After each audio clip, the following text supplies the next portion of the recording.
अब हम शुरू कर रहे हैं with questions of electrochemistry. Again सारे स्टैंडर्ड क्वेश्चंस हैं जो बिल्कुल लगता है कि आने चाहिए, आ चुके हैं बोर्ड में। मोस्टली क्वेश्चन बोर्ड में आ चुके हैं। This is the minimum that you should know जब आप बोर्ड का एग्जाम देने जा रहे हो। Starting with Nernst equation. Nernst में ये एक बड़ी फेमस कैटेगरी है बोर्ड में, जो इनिशियली काफी साल क्वेश्चन आते रहे कि बताते नहीं थे अपने मुंह से एनोड कौन है कैथोड कौन है। तो क्वेश्चन कह रहा है कि एक हाफ सेल में एल्यूमिनियम डिप किया हुआ है एल्यूमिनियम क्लोराइड में, दूसरे हाफ सेल में जिंक डिप किया हुआ है जिंक क्लोराइड में। कंसंट्रेशन स्टैंडर्ड नहीं है, तो आप देखते समझ जाते हो क्वेश्चन नर्नस इक्वेशन का है। लड़ाई बहुत छोटी सी है, मैं एनोड कैथोड का पता कैसे लगाऊं, क्योंकि ट्रेनिंग ये कहती है सेल दे रखा हो तो जो सॉल्ट ब्रिज से पहले आता है वो एनोड है, इक्वेशन दे रखी हो तो जिसकी ऑक्सीडेशन हो रही है वो एनोड है। जब कुछ भी ना दे रखा हो तो फिर क्या तरीका होता है, पोटेंशियल का इस्तेमाल करो। तो इस क्वेश्चन में neither cell equation nor cell representation, ये दो तरीके होते हैं मेरे पास चेक करने के कि एनोड कैथोड कौन है। अगर ये दोनों ही नहीं है तो neither cell equation nor cell representation is given. तो ऐसे केस में फिर जब मुझे अपने आप से चूज करना पड़ता है तो मैं कहता हूं कि मैं कैथोड उसको बनाना चाहूंगा जिसका रिडक्शन पोटेंशियल ज्यादा है, क्योंकि कैथोड पे होती है रिडक्शन, एनोड पे होती है ऑक्सीडेशन। तो कैथोड उसको बनना चाहिए जिसका आरपी ज्यादा है। एल्यूमिनियम का आरपी -1.6 है, जिंक का -0.6 है, तो कौन बनेगा, जिंक। जिंक का आरपी ज्यादा है, इसलिए जो जिंक है वो बेसिकली यहाँ पे कैथोड बनेगा, एल्यूमिनियम बनेगा एनोड। अब आप चाहो तो आप सेल रिप्रेजेंटेशन बना सकते हो। एनोड हो गया Al से बनेगा Al3+ salt bridge, zinc ion से जिंक। एल्यूमिनियम को सॉलिड मानेंगे। एल्यूमिनियम आयन की मोलैरिटी है 10⁻⁻1 मोलर। जिंक आयन की मोलैरिटी भी यही है 10⁻⁻1 मोलर। यहां तक नोट करो, और कुछ डाउट है तो पूछो, क्योंकि यही इस क्वेश्चन की जान है। बाकी तो ये रेगुलर नर्स इक्वेशन क्वेश्चन है।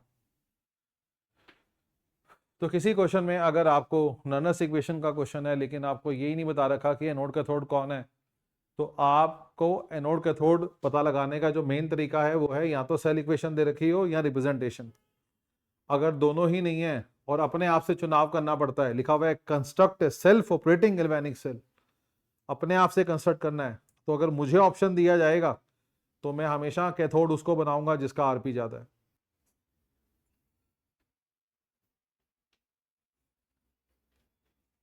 नर्स के जो क्वेश्चन है वो 3 स्टेप में होते हैं। सबसे पहले आप निकालते हो E0 सेल,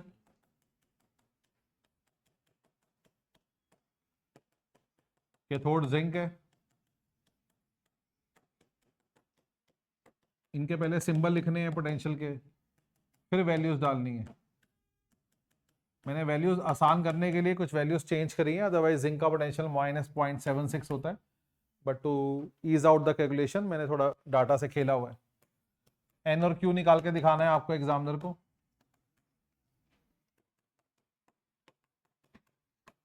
तीन इलेक्ट्रॉन लॉस होंगे, एनोड पे होती है ऑक्सीडेशन, ऑक्सीडेशन होती है लॉस ऑफ इलेक्ट्रॉन।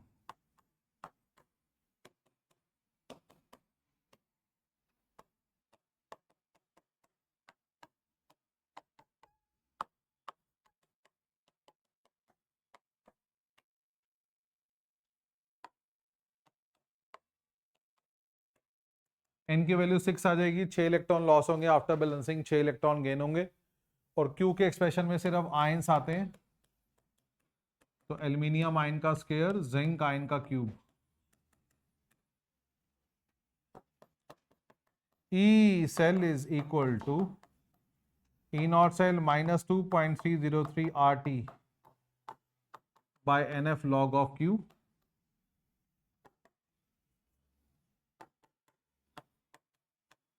वैल्यूज डाल देना, ये आ जाएगा।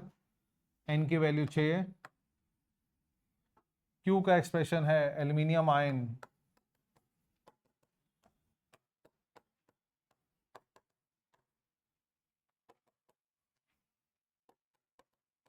ये अप्रोक्सीमेटली 0.01 हो गया, अभी राउंड ऑफ कर रहा हूं।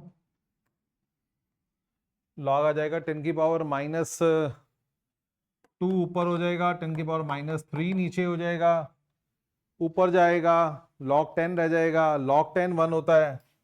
सॉल्व करेंगे 0.99 वोल्ट आंसर आ जाएगा। तो कुछ स्टेप आखिरी में काट दिए, but you know what I am doing. Beautiful question, expected lines में है, सिर्फ कलाकारी।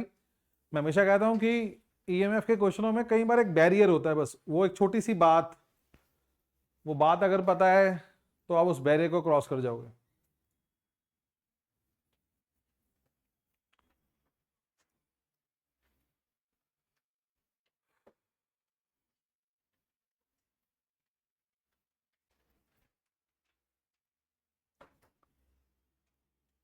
सिर्फ यही असाइनमेंट नहीं करना है, ये घटिया सोच वो जो यूट्यूबर्स की है, पेपर लीक सीरीज, वो नहीं है, ये बार बार समझा रहा हूँ। MIQ भी है हमारे, कुछ चीजें MIQ में कवर्ड होती हैं, कुछ PYQ में कवर्ड होती है, पूरा कॉम्बिनेशन होता है। ये तो केवल एक रिवीजन है मोस्ट इंपॉर्टेंट न्यूमेरिकल्स की, फिर भी एक आधा न्यूमेरिकल कोई स्किप हो सकता है जो दिमाग से रह गया हो, इसलिए PYQ जरूर करना है, MIQ जरूर करना है, एज ए फाइनल रिवीजन ये न्यूमेरिकल्स है। सेकेंड पार्ट में आपको एक इक्वेशन दे रखी है, ये एनसीईआरटी, ये भी बोर्ड में आया हुआ क्वेश्चन है। थोड़ा मैंने इसमें हाइड्रोजन का प्रेशर भी ऐड कर दिया 10 ATM, और डेल्टा G नॉट इसमें दिया हुआ है, और क्वेश्चन में कहा जा रहा है find the EMF of the cell. मुझे सेल की EMF निकालनी है, जो मुझे इक्वेशन दे रखी है वो नॉन स्टैंडर्ड है, इसका मतलब मुझे क्या निकालना है, ई सेल। अब ई सेल निकालने के लिए मुझे क्या पता होना चाहिए था, ई नॉट सेल। तो we should know what is E naught cell. E naught cell कहां से निकालेंगे, डेल्टा G नॉट से। उसके लिए क्या चाहिए होगा, पहले एन की वैल्यू। तो सबसे पहले मुझे एन की वैल्यू निकालनी है, और वो निकालने के लिए शांति रखनी है। H2 से बन रहा है, सबसे आसान चीज पहले पकड़ लिया करो। आप डरते ज्यादा हो, इस चक्कर में काम खराब होता है। चालाकी लाओ थोड़ी जीवन में। H2 से क्या बन रहा है, 2H+। इसे बैलेंस कर लो, कितने इलेक्ट्रॉन लॉस होंगे, 2। और मैं 1,00,000 बार कह चुका हूं, इक्वेशन अगर बैलेंस है तो जो आंसर आ रहा है वही आएगा। इसकी n की वैल्यू 2 ही आएगी, बट हमें ऑब्वियसली उसको कैथोड इक्वेशन भी दिखानी है। कैथोड इक्वेशन हो जाएगा 2AgCl plus 2 electron, it gives 2Ag plus 2Cl minus. आप देख सकते हो यहाँ पे 2 माइनस चार्ज है, यहाँ भी 2 माइनस चार्ज हो जाएगा। मैंने यहाँ 2 इलेक्ट्रॉन क्यों ऐड किए, बिकॉज मुझे मालूम है अगर 2 लॉस हो रहे हैं 2 गेन तो होंगे ही होंगे। n की वैल्यू 2 है। मैंने हवा में n निकाल लिया नहीं, एग्जामिनर को n निकाल के दिखाना होता है।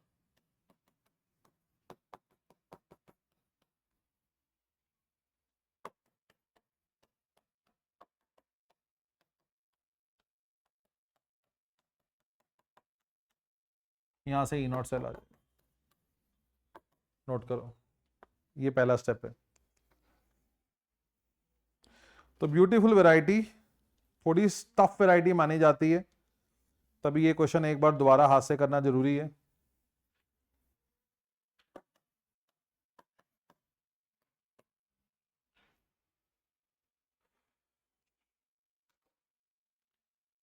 अब मैं आऊंगा नर्स इक्वेशन पे। उसके लिए मुझे Q चाहिए होगा। नेट इक्वेशन मुझे दे रखी है, मैं वहीं से Q लिख लेता हूं। H+ आयन की मोलैरिटी का स्क्वायर, क्लोराइड आयन की मोलैरिटी का स्क्वायर, और H2 गैस का प्रेशर। Q में क्या क्या आता है, Q में आते हैं आयंस और गैसेस, गैसेस का प्रेशर, आयंस की मोलैरिटी। N तो हम निकाल ही चुके थे।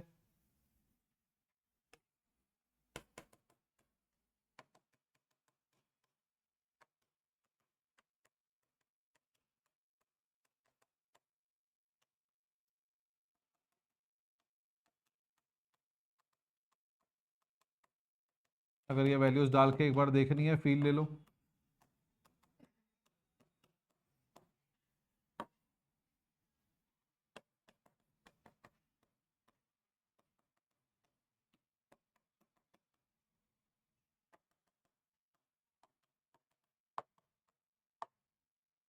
N की वैल्यू 2 है।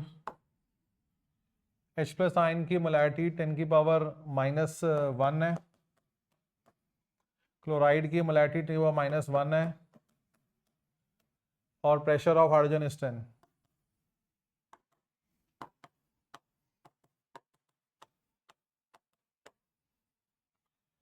ये आ जाएगा -4, ऊपर जाएंगे तो -3 आ जाएगा। log 10 की वैल्यू 1 होती है, -3 नीचे आ जाएगा। सॉल्व करेंगे आंसर आ जाएगा।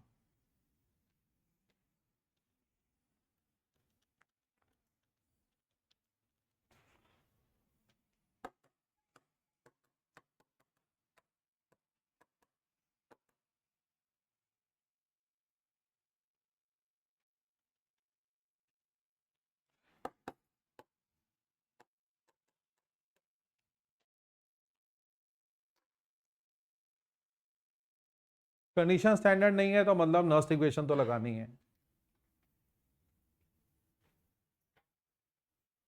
आराम से लिखो, घास मत काटो, स्टेप्स में काम करो, लंबी गहरी सांस लो, गंदा काम करने से बचो,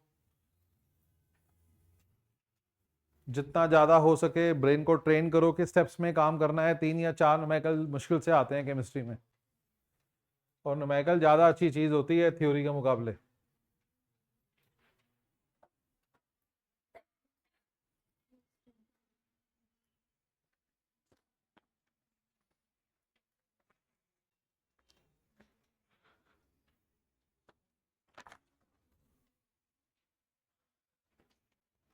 तीसरा क्वेश्चन आ रहा है नर्स्ट इक्वेशन का। आप देख सकते हो आपको एक सेल दिया हुआ है, अगेन कंडीशन स्टैंडर्ड नहीं है, पर क्योंकि आपको सेल दे रखा है तो आप समझ जाते हो एनोड कौन है कैथोड कौन है। सॉल्ट ब्रिज से पहले मैग्नीशियम आ रहा है तो मैग्नीशियम एनोड है, बाद में कॉपर आ रहा है तो कॉपर कैथोड है। क्वेश्चन के 3 पार्ट हैं। पहला पार्ट है इस सेल की स्टैंडर्ड ईएमएफ अगर 2.71 है और मैं अगर बाहर से एक्सटर्नल वोल्टेज लगाता हूं 3 वोल्ट की, याद है कैटेगरी ऑफ क्वेश्चन थे ये, तो ये कह रहा है बताओ करंट कहां से कहां फ्लो करेगा। तो आपको याद है अगर external EMF E naught cell से ज्यादा हो तो जो हो रहा था उसका उल्टा शुरू हो जाएगा, रिवर्स शुरू हो जाएगा। ये ऐसे याद करो अपने आप को। अब पहले याद करो कि नॉर्मली करंट कहां से कहां फ्लो करता है। नॉर्मली करंट फ्लो करता है from cathode to anode, copper से मैग्नीशियम। आंखें बंद करके सोचो, इलेक्ट्रॉन कहां से कहां मूव करते हैं, एनोड टू कैथोड। इलेक्ट्रॉन की फ्लो की डायरेक्शन करंट के फ्लो की डायरेक्शन के रिवर्स होती है। नॉर्मली इलेक्ट्रॉन फ्लो करते हैं from magnesium to copper, current flow करता है फ्रॉम कॉपर टू मैग्नीशियम। अब उल्टा हो जाएगा, इसका मतलब करंट कहां फ्लो करेगा अब, मैग्नीशियम टू कॉपर। ये इसका आंसर है।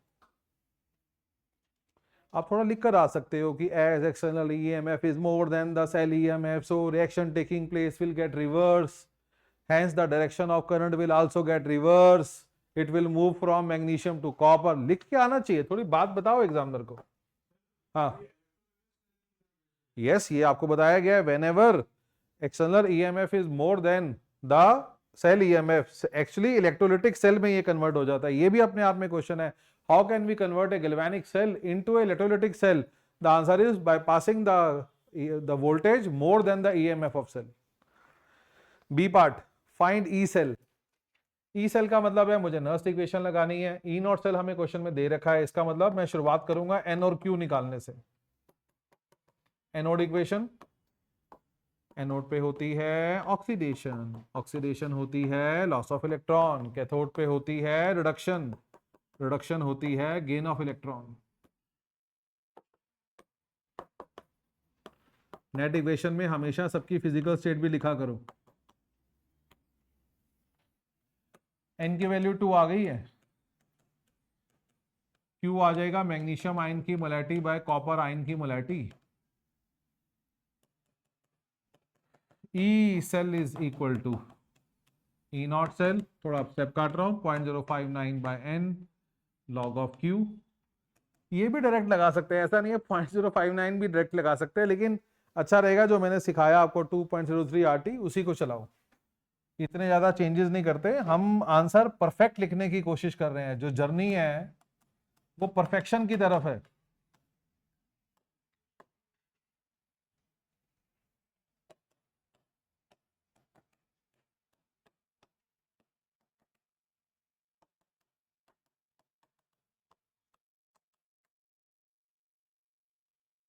सो मैग्नीशियम आयन है 10 की पावर -2, कॉपर है -3, ऊपर जाएगा log 10, log 10 1 होता है।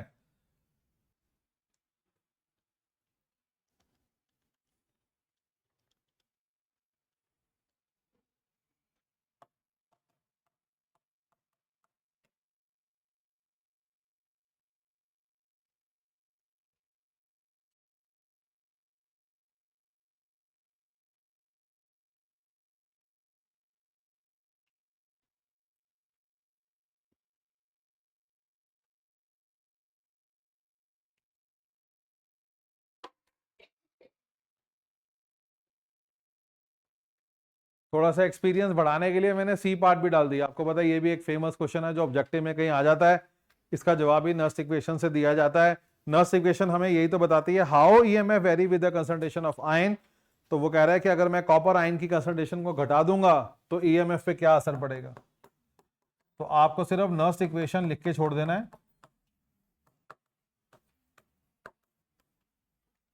Which is log of magnesium ion bye copper ion. हाँ जी, अब मैथ्स की फॉर्म में देखेंगे। अगर हम कॉपर आयन को कम करेंगे तो बोलो, अगर हम कॉपर कम करेंगे तो लॉग की वैल्यू बढ़ेगी, अगर लॉग की वैल्यू बढ़ेगी तो नेगेटिव वैल्यू बढ़ेगी तो ई सेल कम हो जाएगा।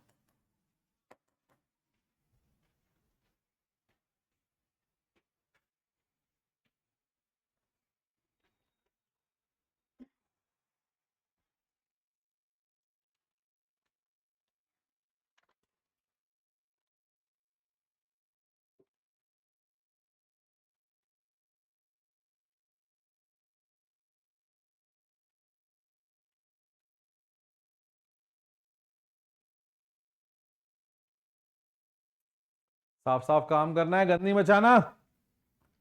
Fourth last question Nernst equation का, एक क्वेश्चन डाल दिया मैंने हाफ सेल का। हाफ सेल में वैसे तो कुछ कुछ भी आ सकता है, लेकिन still the most famous category is that SHE वाली कैटेगरी, कि हमारे पास एक हाइड्रोजन इलेक्ट्रोड है जिसको हमने डिप किया हुआ है एक सॉल्यूशन में जिसकी पीएच 10 है, हमें इसका पोटेंशियल निकालना है। तो Nernst equation for half cell में सबसे पहला ज्ञान, रिडक्शन इक्वेशन लिखो। Always write reduction equation. ये SHE है, हाइड्रोजन इलेक्ट्रोड है, इसकी इक्वेशन रिडक्शन की क्या होती है, 2H प्लस 2 इलेक्ट्रॉन से H2। इक्वेशन लिखते ही क्वेश्चन सॉल्व हो जाता है, क्योंकि इक्वेशन देखकर N की वैल्यू और Q की वैल्यू आ जाती है। कभी भी अगर प्रेशर ऑफ हाइड्रोजन ना दे रखा हो तो उसे अपने आप से 1 atm एज्यूम कर लेते हैं, ना दे रखा हो। E cell is equal, sorry, E H plus से H2 reduction potential is equal to E naught H plus से H2 minus 2.303 RT by NF log of Q.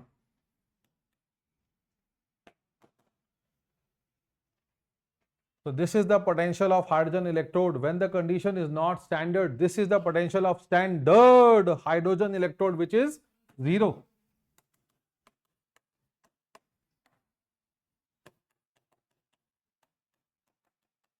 No जल्दबाजी,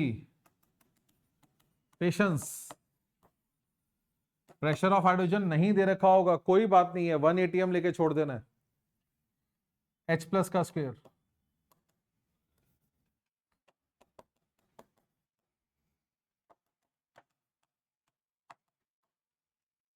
अब दो तरीके हैं, एक आप कह सकते हो पीएच अगर 10 है तो H प्लस कितना हो जाएगा, 10 की पावर -10 मोलर। जिसको ये आता है आप डायरेक्ट H प्लस डाल सकते हो, जिसको ये आता है आप डायरेक्ट H प्लस डाल सकते हो।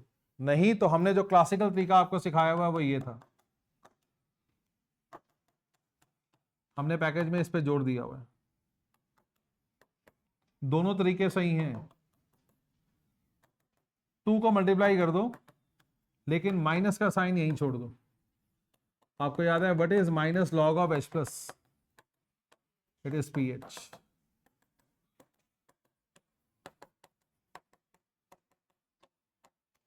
Beautiful question. और भी क्वेश्चन कोई आ सकता है हाफ सेल का, मैंने एक ही रखा था।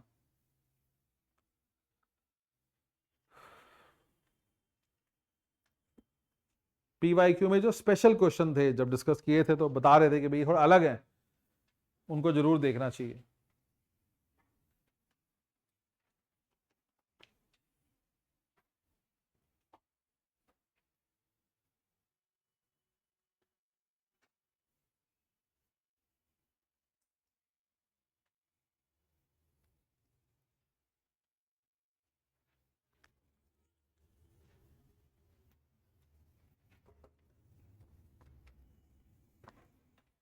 अब आ रहे हैं question on delta G and equilibrium constant.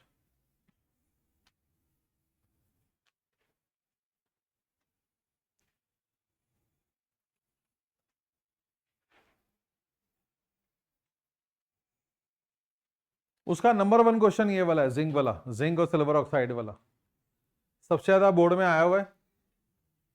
बच्चों को इसका एन निकालने में तकलीफ होती है। उसमें भी रास्ता यही है, एनोड इक्वेशन तो बहुत ही आसान है, पढ़ो। जिंक से जिंक आयन, कितने इलेक्ट्रॉन लॉस हुए? 2। मन को विश्वास दो, एन की वैल्यू 2 ही आनी है। बैलेंस इक्वेशन से 1 लाख बार बोल चुका हूं, बैलेंस इक्वेशन से अगर आप एन निकालोगे तो किसी भी एनोड कैथोड से निकालोगे सेम ही आंसर आएगा। कैथोड इक्वेशन पैनिक देती है, घबराहट देती है, बच्चे को आगे आंखों के आगे अंधेरा आ जाता है, उसको समझ नहीं आता क्या करना है। समझने की जरूरत ही नहीं है, 2 इलेक्ट्रॉन लॉस होंगे, 2 ही गेन होंगे, बुद्धि मत लगा। जिंक के अलावा जो भी कुछ था वो लिख दो और 2 इलेक्ट्रॉन ऐड कर दो, होगी बैलेंस।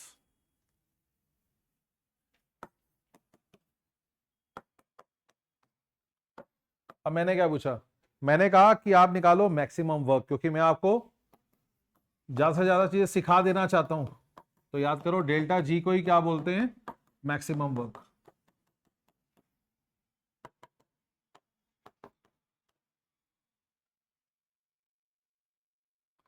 एफ ना दिया हो तो फिर एग्जैक्ट लेके चलना।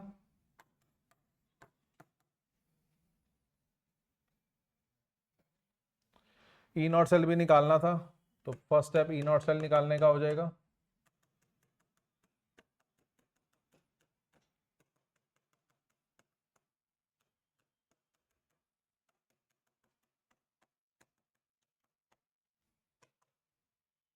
आराम से काम करना है, पैनिक नहीं लेना, जल्दबाजी नहीं करनी।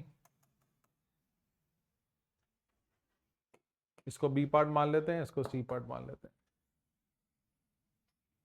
जो बन ही आ रहा है।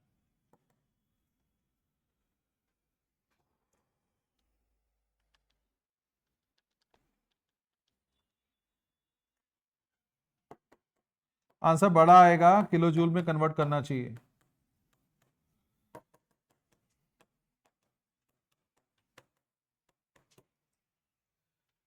फिर कहा गया है कि लॉग के निकालो, उसमें भी मैंने छेड़ा है, मैंने कहा लॉग ई के निकाल, ये मैंने जानबूझ के छेड़ा है। तो होश रखो, नॉर्मली के या लॉग के पूछते हैं, मैंने जानबूझ के लॉग ई के पूछा है। हाँ जी, लॉग के का फॉर्मूला क्या होता है? N E naught cell by 0.059। Log E के लिए क्या करना पड़ता है? से जब log ई के को log 10 में कन्वर्ट करते हैं तो मल्टीप्लाई करते हैं, तो अगर log से log ई जाओगे तो डिवाइड करोगे।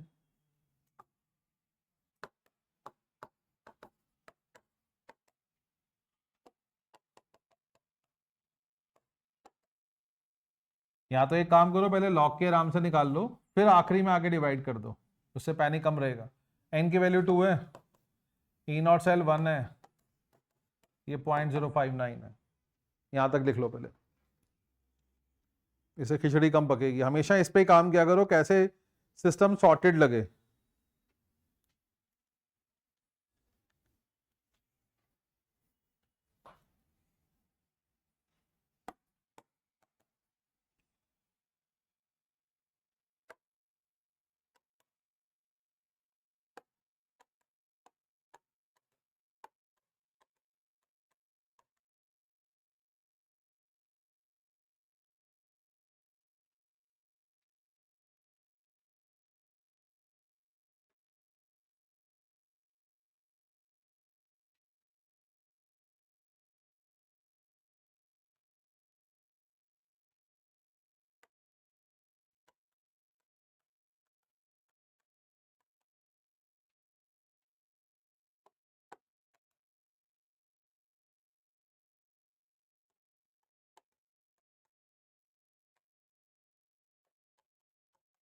तो दोनों तरफ आपने डिवाइड कर दिया 2.303 से, log के को डिवाइड करेंगे इससे तो ये log ई के में कन्वर्ट हो जाएगा, और ये वैल्यू जो फिर चेंजेस आएंगे वो आएंगे।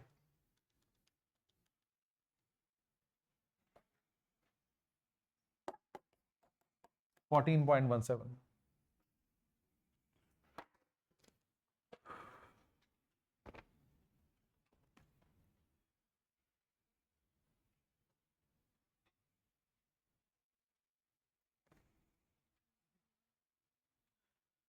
6 is a very beautiful question. ये एक इनोवेटिव क्वेश्चन है। ये आपको फ्यूल सेल की इक्वेशन में उलझा सकता है, ये आपको चार्जिंग डिस्चार्जिंग इक्वेशन में उलझा सकता है, ये आपको मर्करी सेल की इक्वेशन में डाल सकता है, ये आपको ड्राई सेल की इक्वेशन दे सकता है, ये आपको रस्टिंग ऑफ सेल की इक्वेशन दे सकता है, और फिर वो आपसे कुछ सवाल पूछ सकता है।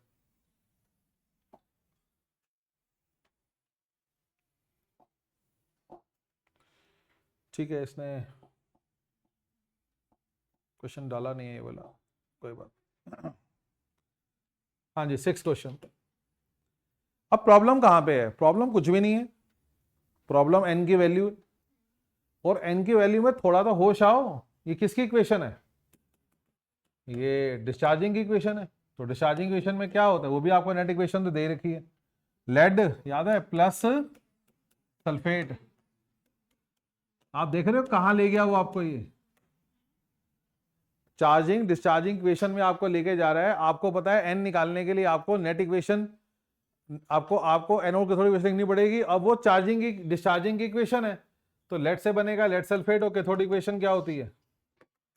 PbO2, याद है, 4H plus sulphate, lead sulphate plus 2 water plus 2 electron. शिक्षा, n की वैल्यू 2 है। अभी आधे लोग समझ नहीं पा रहे मैंने क्या करा है, थोड़ा ट्राई करो समझने की। ये क्वेश्चन रिसेंटली जेई में आया था, वहां से मैंने उठाया है, पर इसका जेई से कोई संबंध नहीं है। आपको पता है इलेक्ट्रोकेमिस्ट्री का नंबर 1 क्वेश्चन है charging discharging equation of lead storage battery. Equation आपके सामने दे रखी है, ये लेड स्टोरेज बैटरी की इक्वेशन है। आपको अपने आप को बस ये समझाना था कि भाई ये नोड कैथोड इक्वेशन लिख अपने ज्ञान से। ये आपको यहां से कम दिखेगी क्योंकि ये नेट इक्वेशन है, इसमें सल्फ्यूरिक एसिड भी 2 की फॉर्म में लिखा हुआ है। तो आयनिक फॉर्म में आपको अपने आप से इक्वेशन लिखनी है, वहां से नेट इक्वेशन से आपको कोई खास हेल्प नहीं मिलेगी। You have to write of your own, जैसे आप इक्वेशन लिखते हो। एन आने के बाद इस क्वेश्चन में ऐसा कुछ भी खास नहीं है।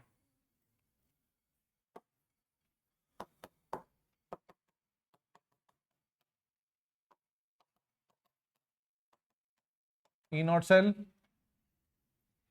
आपको दे रखा है, टाटा मैंने आसान रखा हुआ था।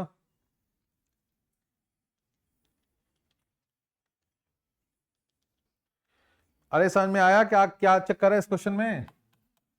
ये कहां से, ये पता होना चाहिए था। वैसे भी तो करके जा रहे हो याद। चलो एक बात पूछता हूं, उम्मीद तो कम ही है क्योंकि लाशें पड़ती हैं जेएसआर में। फ्यूल सेल में याद है एन की वैल्यू क्या थी? फ्यूल सेल की इक्वेशन में एन की वैल्यू क्या थी? Fuel cell H2 plus, net equation तो होती है 2H2 प्लस O2 से 2H2O, बट फ्यूल सेल की इक्वेशन में किसी को एनोड कैथोड इक्वेशन याद हुई है अब तक? फ्यूल सेल की कब याद करनी है? बोर्ड एग्जाम के बाद याद करनी है। पोटेशियम परमैंगनेट की प्रिपरेशन, डाइक्रोमेट की प्रिपरेशन, फ्यूल सेल की इक्वेशन, डिस्चार्जिंग की इक्वेशन, मर्करी सेल की इक्वेशन, ड्राई सेल की इक्वेशन। अब ये बचे हुए 3 दिनों में रोज इनको लिख के देखो 4-4 बार। एन की वैल्यू 4 होती है, वहां पे घर जाके देखना। ऐसे ही वो आपको मर्करी सेल की इक्वेशन दे सकता है, फिर आपको उसकी एनोड कैथोड इक्वेशन लिखनी पड़ेगी।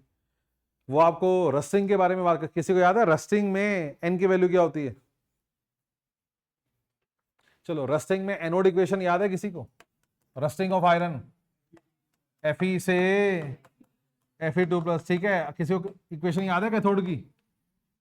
हाँ कोशिश करो, 4H plus plus O2 plus 4 electron से 2H2O। कितने इलेक्ट्रॉन लॉस हो रहे हैं, कितने गेन हो रहे हैं, क्या करोगे? एन की वैल्यू 4। ये मैं आपसे कह रहा हूं, मैं कह रहा हूं इक्वेशन ना देके या नेट इक्वेशन दे दे रस्टिंग की, या बोल दे कि रस्टिंग ऑफ सेल की इक्वेशन है जी लॉग के निकालो, के निकालो, तो फिर आपको अपने आप से रस्टिंग की इक्वेशन लिखनी पड़ जाएगी पहले, जो वैसे भी सिलेबस में है। तो इस थोड़े से ट्विस्ट के लिए मेंटली अपने आप को तैयार करो, यही इसका मोटिव था। मैं यहां पे डालना मुझसे रह गया है, लेकिन मैं आपको बता देता हूं कि इसी कैटेगरी का एक क्वेश्चन जो बहुत फेमस था वो Al2O3 का था, तो मैं ऐसे ही यहां पे लिख देता हूं, अगर आपको याद आ जाए तो वो याद है 4/3, तो 2/3 Al2O3 gives 4/3 Al plus O2। ऐसे ही बस याद करवा रहा हूं, ये रह गया मुझसे इसमें। तो याद है इसमें एनोड इक्वेशन क्या है, इसमें एनोड, इसको पहले आयनिक फॉर्म में कन्वर्ट करना था, तो ये बन जाता है 4/3 Al3 plus 2 oxide gives 4/3 Al plus O2। तो what is the anode equation, 4/3 Al3 plus 4 electron से 4/3 Al, और सॉरी ये कैथोड इक्वेशन है, और एनोड इक्वेशन क्या थी, 2 ऑक्साइड से O2 प्लस 4 इलेक्ट्रॉन। तो n की वैल्यू क्या आ जाएगी, 4। फिर आप डेल्टा जी वगैरह निकाल सकते हो, काम कर सकते हो। ये वाला हमारा MIQ में भी है और CBSE में भी, क्वेश्चन बोर्ड में भी आया हुआ है, PYQ में भी है। तो इस क्वेश्चन को एक बार घर जाके रिवाइज कर लेना, इंपॉर्टेंट है ये। नेक्स्ट अब आ रहा है फैराडे लॉ। सिर्फ एक क्वेश्चन रखा है मैंने फैराडे लॉ पे, क्योंकि जो 3 to 5 मार्कर है वही करा रहा हूं मैं आपको, तो छोटे क्वेश्चन नहीं करवा रहा। This is the number 1 question at the end of the day. ये बोर्ड में सबसे ज्यादा बार आया हुआ है एंड वी ऑलवेज एक्सपेक्टेड। आपको पता है इसमें फर्स्ट लॉ भी यूज हो जाएगा और सेकंड लॉ भी। तो अगर आप फर्स्ट लॉ यूज कर रहे हो तो उसे बोलो फर्स्ट लॉ। तो यूजिंग फर्स्ट लॉ हमें एल्यूमिनियम 9 ग्राम डिपोजिट हुआ दिया हुआ है। Al2SO4 में एल्यूमिनियम पे चार्ज क्या होगा, मैंने जानबूझ के यहाँ पे आयनिक फॉर्मूले दिए हैं, कंपाउंड का फॉर्मूला दिया है कि आयन का चार्ज, तुम सोचो, आंखें बंद करो, फिर आप डर गए, आप बहुत ज्यादा डर जाते हो। एल्यूमिनियम का होता ही एक चार्ज है +3। तो आपको हमेशा रिडक्शन इक्वेशन लिखनी है इसमें भी। तो एल्यूमिनियम सल्फेट में जब बिजली पास करेंगे तो एल्यूमिनियम आयन 3 इलेक्ट्रॉन लेके बनाएंगे एल्यूमिनियम। स्टोइचियोमेट्री कहती है 3 मोल इलेक्ट्रॉन 1 मोल aluminium. 3 Faraday charge 27 gram aluminium, 3 into 96,500 coulomb, 27 gram aluminium, और बन कितना रहा है 9 ग्राम एल्यूमिनियम। तो 27 ग्राम एल्यूमिनियम बनाने के लिए इतना चार्ज चाहिए। लैंग्वेज हो सके तो पूरी लिख के आना एग्जाम में। पेशेंस जिसके पास होगी वो जीतेगा।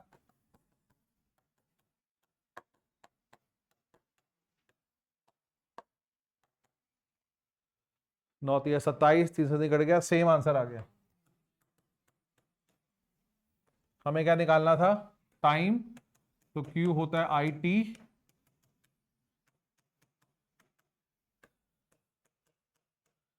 करंट की वैल्यू है 2 एम्पेयर, यहां से टाइम आ जाएगा।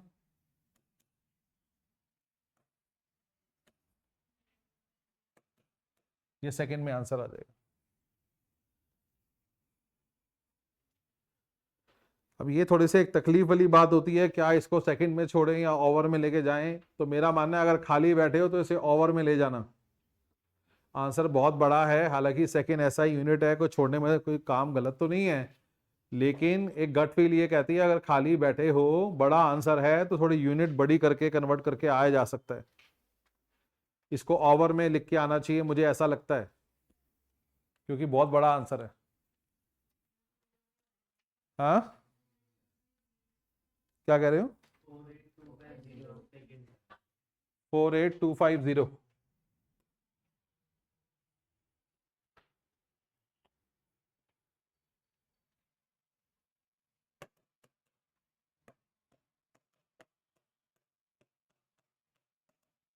तो ये आ जाएगा 13.4 आवर्स। कहीं लिखा तो है नहीं, मैं आवर में कन्वर्ट क्यों करूं, उसका जवाब दे रहा हूं मैं आपको कि थोड़ा आंसर अजीब लग रहा है सेकंड में इतना बड़ा, तो टाइम की जो मैक्सिमम यूनिट है आवर, उसमें कन्वर्ट कर दो। ये सियानी बातें हैं। सिल्वर कैसे निकलेगा, आपको पता है क्या लगाना पड़ेगा, यूजिंग सेकंड लॉ। ये मैं आपसे कह रहा हूं, इस पर थोड़ा सा ध्यान लगाना। Using second law of Faraday ऐसे करके लिखना। हाँ जी, mass of silver deposit divide by mass of aluminium deposit की वही रेशो होगी जो इनके इक्विवेलेंट मासेस की रेशो है। सो मास ऑफ सिल्वर डिपॉजिट निकालना है, एल्यूमिनियम 9 है। इक्विवेलेंट वेट कैसे निकालते हैं, atomic weight divide by charge. Silver का चार्ज होता है +1, एल्यूमिनियम 27/3।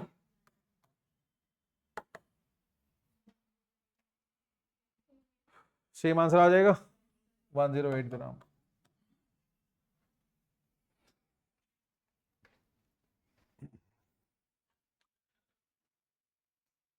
पीवाईक्यू में कम से कम 3 या 4 जगहों पे अलग अलग सालों में क्वेश्चन, ऐसे क्वेश्चन आए हुए हैं, सो ध्यान लगाना चाहिए। नंबर 1 क्वेश्चन है, फर्स्ट लॉ सेकंड लॉ दोनों क्लियर होते हैं।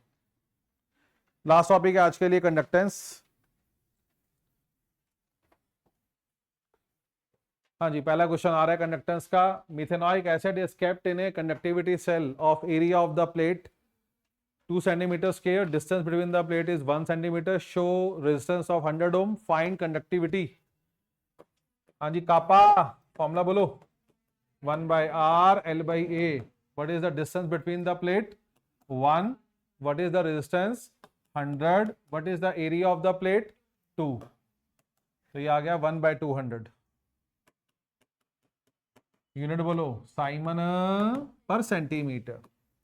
मोलर कंडक्टिविटी फॉर्मूला बोलो, कापा इनटू 1000। मल्टीप्लाई क्यों किया 1000 से? क्योंकि सेंटीमीटर का माहौल था। 5-10 मिनट फालतू लगेंगे क्लास में, ये हम करके उठेंगे। तो एक पेरेंट्स किसी को लेने आए हैं तो आप बाहर जाके फोन कर सकते हो उनके लिए। बोर्ड के दिन है, आपको ज्यादा स्कोप नहीं है, तो ये हम आज करके उठेंगे अब चैप्टर। हाँ जी, तो ये आ गया आंसर हमारा 50। यूनिट पे ध्यान लगाओ, फोकस बढ़ाओ फिर से अपना। किसी को पेरेंट्स को फोन करना है तो बाहर जाके कर सकते हो। C part, find alpha and K. तो देखो मैंने क्या किया, मैक्सिमम चीजें निकलवा दी यहां से। कापा का फॉर्मूला भी यूज करवा दी, क्योंकि मैं तो रिवीजन करवा रहा हूं, मैं तो पेपर लीक सीरीज करवा ही नहीं रहा। मैं तो कह रहा हूं ये भी रिवाइज कर ले, इसको भी रिवाइज कर ले। और देख, अल्फा निकालने का फॉर्मूला याद है, lambda C by lambda naught. उसके लिए आपको पहले क्या निकालना पड़ेगा? Lambda naught. और लैम्डा नॉट कैसे निकालते हैं? कॉलिशियस लॉ से। कॉलिशियस लॉ ये कहता है किसी भी इलेक्ट्रोलाइट की मोलर कनेक्टिविटी निकाली जा सकती है बाय एडिंग द उसके आयंस की मोलर कनेक्टिविटी को ऐड करके। फॉर्मिक एसिड दिया हुआ है। अब देखो ये लग गया ना। अब देखो क्वेश्चन आप करें तो आपको समझ में आना शुरू हो जाएगा। आपने लॉ लगाया है यहाँ पे, तो आप उसका नाम लिख दो, यूजिंग कॉलिशियस लॉ। ये मैं आपसे कह रहा हूं, तो आंसर अच्छा लगेगा। आज देखो, आज काम करते करते कितने जगहों पे हम इसे यूज कर रहे हैं।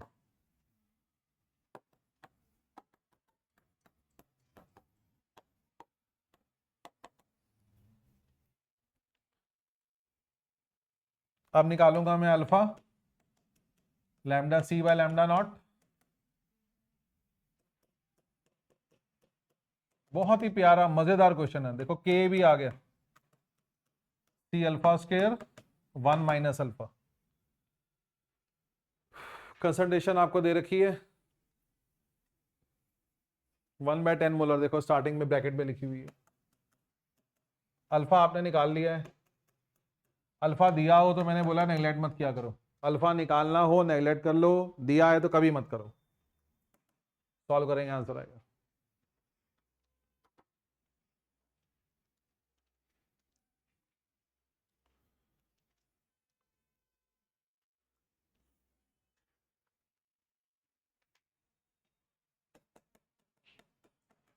के की कोई यूनिट नहीं है।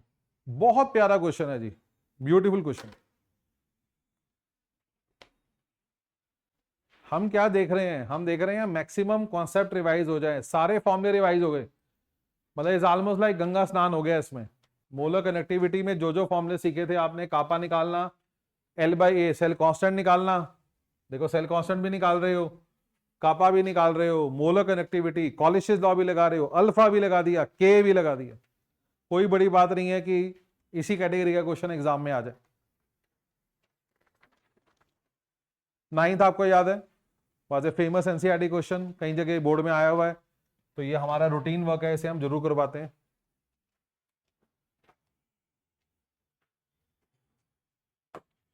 तो हमें निकालनी है रेजिस्टिविटी। याद है, R is equal to rho L by A. तो rho is equal to R A by L. Resistance दे रखी है 10⁻³ एरिया या सेल कांस्टेंट सीधा गिवन है, ठीक है।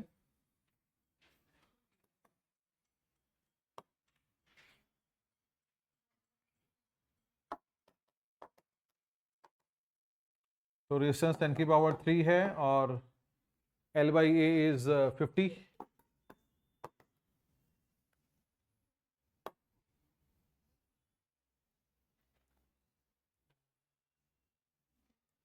20 आएगा ना।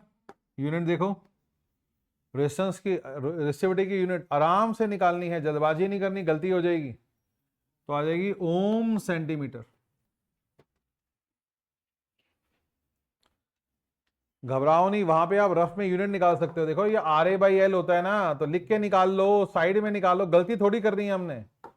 नहीं समझ में आ रहा हवा में तो लिख के निकाल ले, रफ में साइड में लाइन खींच के निकाल ले। ओम सेंटीमीटर। कापा, सी पार्ट पहले कर रहा हूं। Kappa, resistivity is, connectivity is inverse of resistivity.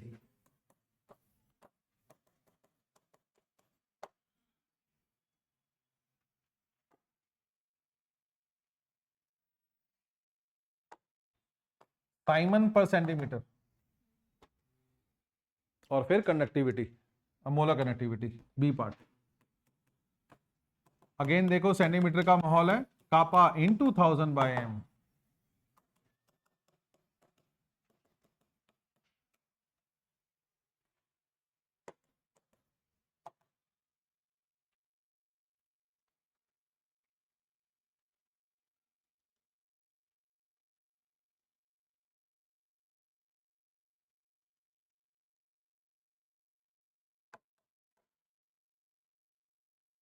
Simon centimetre square per मोल।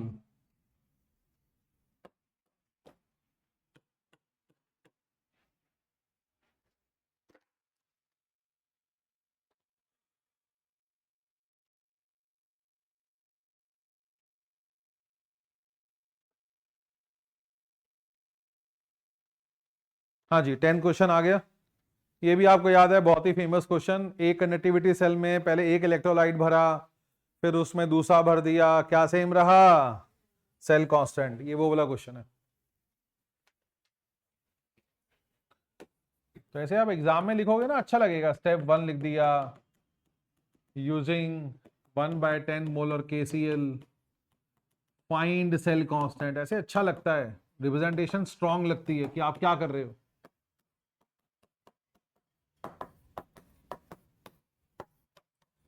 याद रखेंगे L/A का सिंबल G* भी होता है, जरूरी नहीं है लिखना, लेकिन अब आ गया याद तो बता दिया।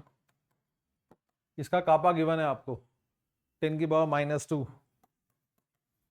अब की बार साइमन पर मीटर है, ध्यान लगाना होगा। तभी कहा था कि पैकेज कैसे बनाया आपको समझ में अपने आप आ जाएगा। I am trying to cover maximum variety, बस यही ऑब्जेक्टिव है। पर मीटर में आंसर आ गया। सेकंड पार्ट को थोड़ा मैंने आसान कर दिया, मैंने मोलर कनेक्टिविटी नहीं पूछी है, वो मैंने बोला है इसी सेल में मैंने 1/20 मोलर सिल्वर नाइट्रेट भरा, और अब की बार रेजिस्टेंस आ रही है 200 ohm. Find the value of specific conductance. तो व्हाट इज स्पेसिफिक कंडक्टेंस? अरे बता दो। कापा, कंडक्टिविटी को ही क्या बोलते हैं? Specific conductance. कापा निकालना है ऑफ सिल्वर नाइट्रेट। तो कापा का फॉर्मूला बोलो, 1/R। तो मैंने एनसीईआरटी क्वेश्चन से हटके, एनसीईआरटी में मोलर कनेक्टिविटी पूछते थे, मैंने जानबूझ के कापा पूछ के क्वेश्चन खत्म कर दिया। सो L/A तो वही रहेगा जो आपने निकाला है, विच इज 1, और R की भी जो वैल्यू है वो है 200।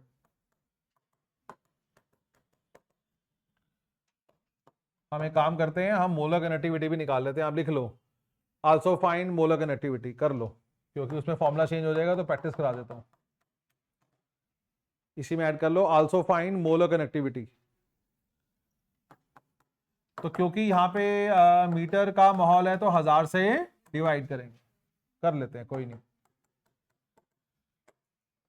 मोलैरिटी है 1/20।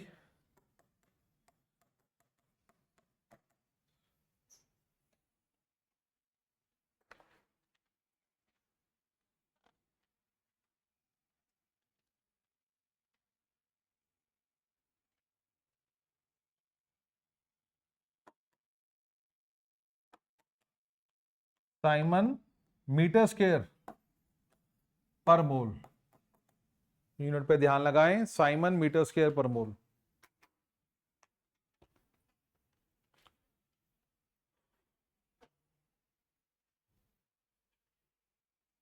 लास्ट क्वेश्चन है आज के लिए।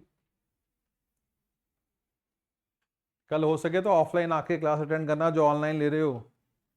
आपको पता है यहाँ टाइम वेस्ट तो होता नहीं है, आओगे तो सीख के ही जाते हो। काइनेटिक एंड न्यूमेरिकल कराऊंगा और 1 घंटा कुछ और करवा दूंगा, अभी डिसाइड नहीं है क्या कराऊंगा, मैसेज भेज दूंगा क्या करवा रहा हूं।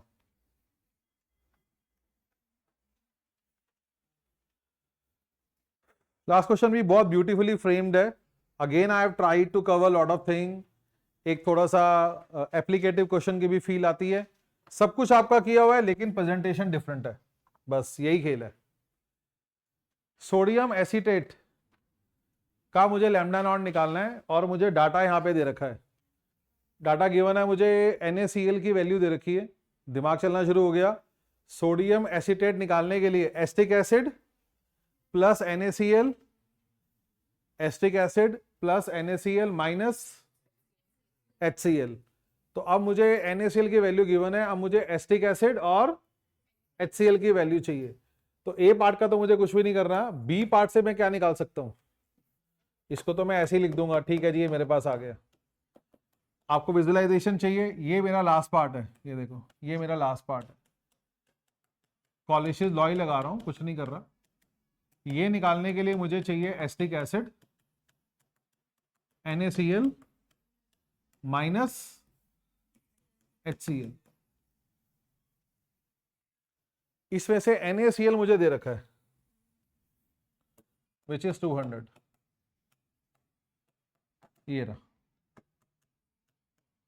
अब मुझे निकालना है एस्टिक एसिड, उसका डाटा बढ़ो।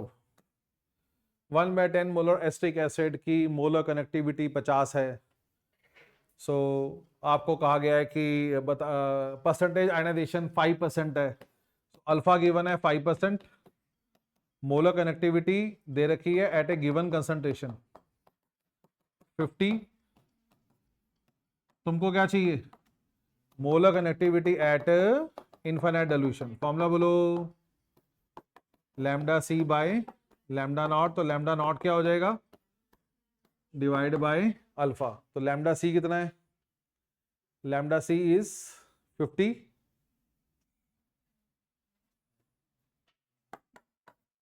और अल्फा कितना है 5%, दैट इज 5/100।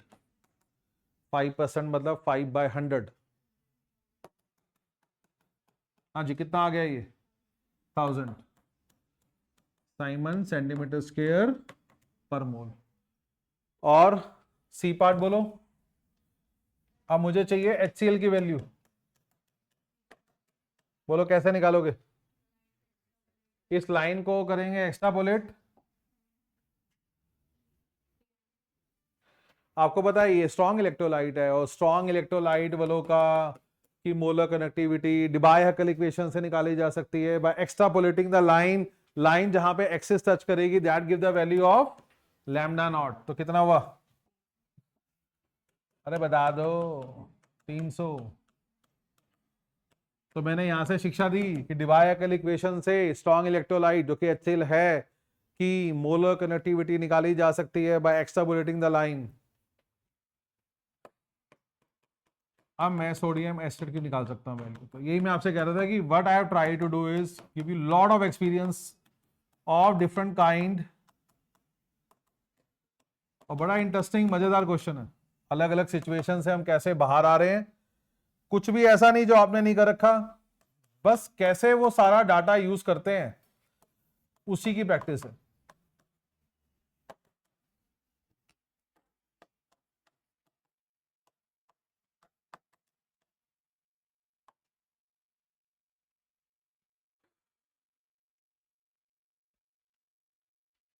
इतना काफी आज के लिए, कल काइनेटिक करेंगे, कुछ और भी करेंगे, अभी के लिए इतना काफी है।